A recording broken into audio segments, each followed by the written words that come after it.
Welcome everyone to the February Audit and Finance meeting. Happy Valentine's Day, to everybody. And we'll start going through the agenda. Ms. Rory.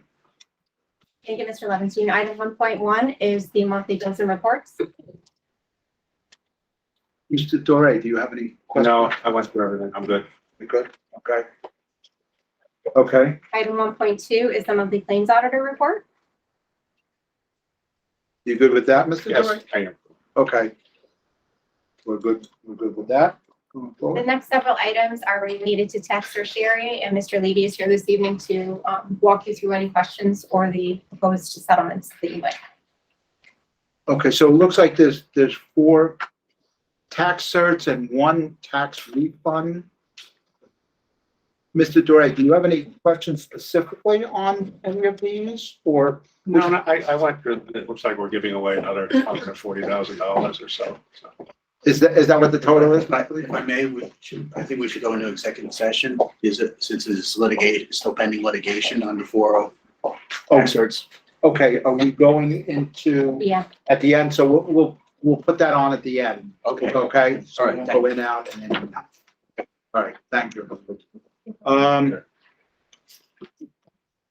1.8, resolution to authorize,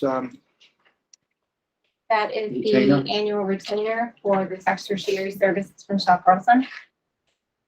and Mr. Doré, you okay with that? I read it. We're good.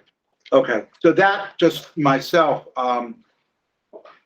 over all the years I've been on, I vote no on that, not because I don't like, Shaw Perelson or Mr. Levy. It's just that I don't think that the school district should be involved in the judicial process of a landowner looking to have their assessed value of the land changed. So that's just my point. Okay. 1.9, I'm sorry, did you have something you wanted to add to that? No? Okay. 1.9, 1.9 is an award of an RFP for translation services. This RFP will provide additional services in conjunction with the language line service we have now off state contract. They provide more languages to do translation in, and we have an increasing need of on-demand as well as document translation services. So we needed additional support in this one. Mr. Doré. So did they win the RFP? They did, so we'll use So I had- them. On page 21, they have one price on, just need to justify $70 a minute. Or what is $70 a minute? It says simultaneous, which for a translation place, they didn't spell correctly. 21. It's where it says fee schedule. Keep going, right there. What do we get for $70 a minute?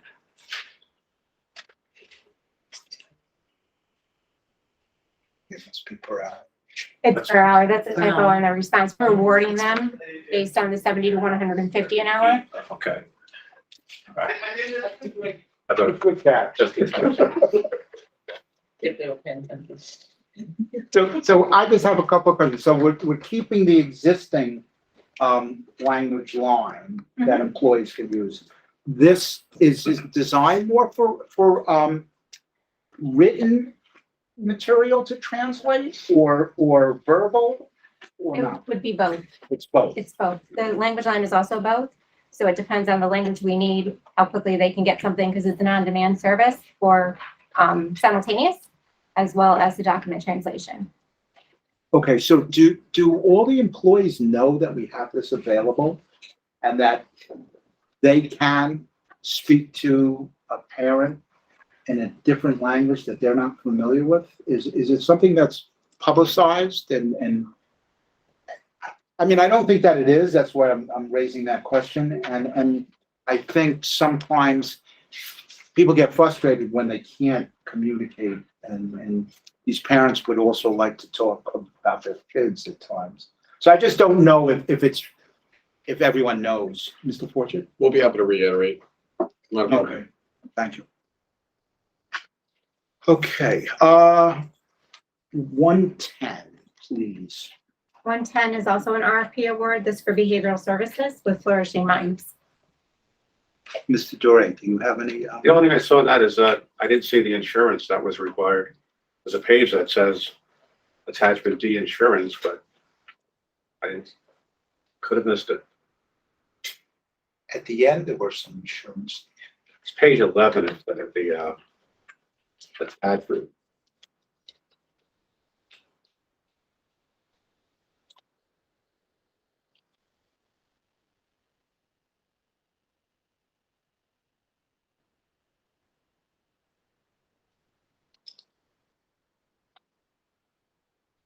That was not included from the office with the attachments of their.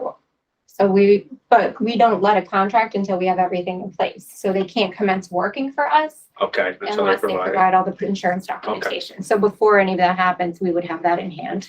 Okay, that was it. So is it possible to just get, an idea of what this contract entails? It's up to $100,000. And just what is it used for? What is the district using it to? I'm gonna ask Mr. Gerard to answer that for you. Please, thank you.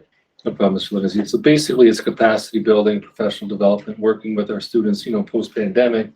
Many of our students are coming to us with greater needs, so we're scaffolding those supports, working collaboratively with, the staff in the buildings to continue to get those supports to the students. That's really the scope of what they're going to be doing.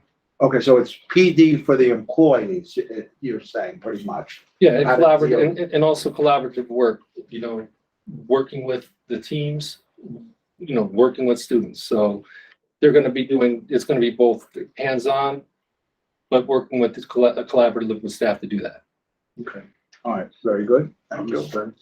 Yeah, Right over I'm here. sorry. I'm sorry, Oh, I think I have a bit on there. But I just have one question. I was just wondering if you could be a little bit more specific about what that scaffolding will entail and some of the actual learning exercises. Mr. Fortune. So correct me if I'm wrong, Mr. Jordan, this is specifically for students with disabilities who are in our existing classrooms that may be experiencing some behavioral needs. These individuals come in and model in the classroom and provide support to the classroom teacher on strategies to maintain their engagement and keep them in that classroom. Gotcha. Is that correct? Yeah, absolutely. Thank you. Mr. Walker, come sit here. It's like, I didn't know sit here. That's right. This room. Okay. Let's see. Number 11, 1.11. 1.11 is a request to discard obsolete and surplus materials. Any questions, guys, on that? No. I did notice that one was marked like flood, and that's why there was some damage. Kidney Avenue had a burst pipe over that really, really cold weekend, and so we lost some materials during that. And those items are listed here for disposition. Okay. Now 112, are we leaving that for the facilities committee Yes, meeting? that has been shifted to tomorrow's facilities committee meeting. We'll Okay, discuss that in conjunction with their scope of work. okay. 1.13. 1.13, our facility use request for the Boys and Girls Club. Okay. Any questions, Mr. Watson? No. Okay, we're good there. 1.14. 1.14 is a request for the board to accept the single audit report that was completed. This is coming a bit later than usual. Customarily, you would see these in October with the external audit, but this year they had additional time due to the scope afforded by SED. So we are bringing that forward to you now that it is complete. And there were no findings, so there's no corrective action been required. Okay, this is for the year ending 2022, the school Yes, year ending June 20. 30th, 2022. Okay. And so there was no findings, so we don't have to have a corrective action. No, we do not. All right, thank you. Okay. Mr. Walker or Mr. Doré, any questions? Okay. 1.15, 1.15 is a request for the board to accept the contract for excellence external audit and required corrective action plan. This is also for fiscal year ending June 30th, 2022. There were some prescriptive processes and procedures that we have put in place earlier this year, but they were not in place for fiscal 22. So that is reflected in the corrective action plan that you all have attached. Mr. Walker, you're good? Okay, so we addressed what needed to be addressed for that. Yes. Thank you very much. 1.16. 1.16 is a resolution to authorize the superintendent to execute a contract with agreement with Apple.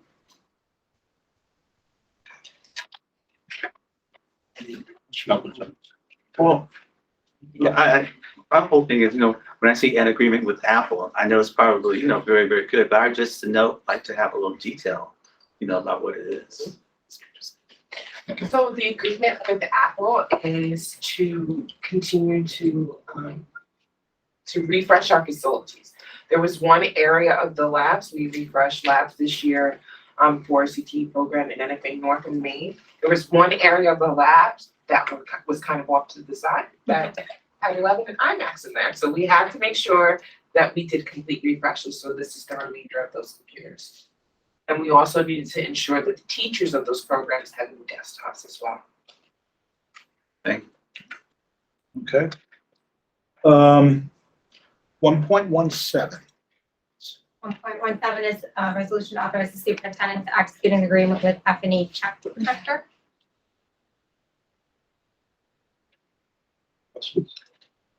I saw the price, what do we buy? Just, what is Check Protector? That's what you said, because I didn't want to. I don't think it's to protect that. I don't think it's to protect that. I was astonished with Mr. Dre as well when I got that quote back.